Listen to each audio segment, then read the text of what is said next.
So in the news, Zamfara state government has suspended the emir of Birni Yandotu of Safe local government area, Aliyu Marafa, for conferring a chieftaincy title to a notorious bandit leader. Take that in. Yeah, and no, it's not fiction. That the decision to make the bandits' leader a chief was aimed at finding lasting peace in Safe and the Yandotan Daji Emirates and other areas that were regularly attacked by the Aleru-led gang. Is this a statesmanship, or is this a form of negative peace? Well, there are other lateral concerns. There are the victims. There are those who live in fear. There are those who would now, as a result of this turbaning of a bandit leader, be subject to the orders of the bandit leader. And maybe also bandits, because think about it. If your brother has a chieftaincy title and you're a bandit, well, what laws apply to you? Except none. Nothing applies to you. Or maybe another way to look at the other side of the coin would be, our brother is a chief in this town or over this emirate, and we would not cause any trouble. I cannot call a bandit chieftaincy title a statesmanship. It is called a negative and corrosive peace. The Zamfara state government tried. The emir is psychologically gambling with the emotions of the Zamfarans. Are you hearing me? I'm with you. Which may tomorrow it turn out, before you walk, WALK in Zamfara, you will pay.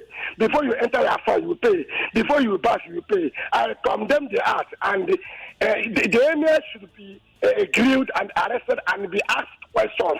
Sounds like a plan. Another one. Okay. Where we are Nigerian Zamfara soldiers, when this chieftaincy that was conferred to this bandit somebody. Where we are the Nigerian soldiers. The governor of Zamfara cannot tell us he doesn't know what has been happening in his state. Yeah, he suspended the emir, actually. Auntie Joyce, leave that suspension. Uh-oh. Yes. They're all aware of what is happening. It's just like the Igbo say, Igbo noya ebaputa n'ụzọ na-ajụ so n'egburu. That's exactly what they are doing. You think it's hypocritical? That's what you're trying to say? Yes. Oh. Are they not causing more problem for themselves? Oh, okay. Removing the emir now, are they not causing more problem for themselves? Because the emir that banned that terrorist. Do you think the terrorists will be happy that he has been dethroned? Are they looking at it from that angle? Okay, that's another angle. Yeah, that's a good one. That's more problem for the citizens, for the innocent souls in that vicinity.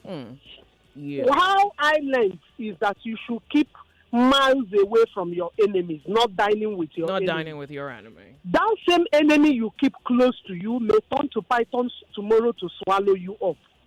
You don't bring your so-called enemy. Meanwhile, this same man in question is in the wanted list of Nigerian police. Yeah. And from what we saw the day of the turbaning, there was police presence in that place. The question becomes, who sent those police that were there on that very day? On whose order are they acting on? Thank you. The same governor who is suspending the MI, didn't they publicize this turban ceremony? They did publicize it. Why did they not stop it before? This is medicine after death. Why did you not stop it? So it depends on what publicity is. Sometimes if you send it to your WhatsApp group, that's a form of publicity. My darling Joyce, this is a governor now. This person is not you and I now. Yeah. It's not you and I, so there's no way he wouldn't have known. Why did he wait? Why did he not stop it? So as it is now, the guy has been given the chieftaincy.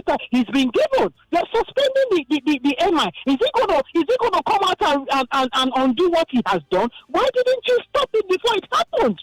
Then I would have applauded his efforts. Nigeria is a failed state. That's the first thing. This same north, we heard where farmers who were trying to go and harvest their crops were beheaded. Nothing happened. This same state in the north, they cry for help, nothing happens. It could be an enemy trying to safeguard his people. This same north, you are aware now that farmers will pay these same bandits to protect them from Boko Haram. Are they a different class of people? All the same thing. There's no security in the North. That's the point. It's all about self-help. In a society where there's no consequence for your actions, this is what happens. So what do you think about, maybe the logic of the Emir is statesmanship? It's like, I'm trying to manage the affairs. Yes, it's debatable because it's trying to safeguard these people because the Emir is regarded as the father of a land. Because now, okay, on so many occasions, our Nigerian came out and said Shekarawa is dead. At the time, they held his praying mat, as if that was Shekarawa. He took a rival terrorist group to bring Shekarawa down. Okay. So the thing is, if we look at it from a different aspect, it could be maybe it's just trying to safeguard people because how could you say farmers can't go to their farm? Now they seek the protection of these bandits in order to go to their farms to go and harvest. What is the value of what they're harvesting? It's a jungle. So you're the first caller who's saying that this is statesmanship. This is just this is the best thing he can do. Statesmanship. Yeah, that's because all right. Because he's trying to safeguard his people. Okay, look what happened. All right.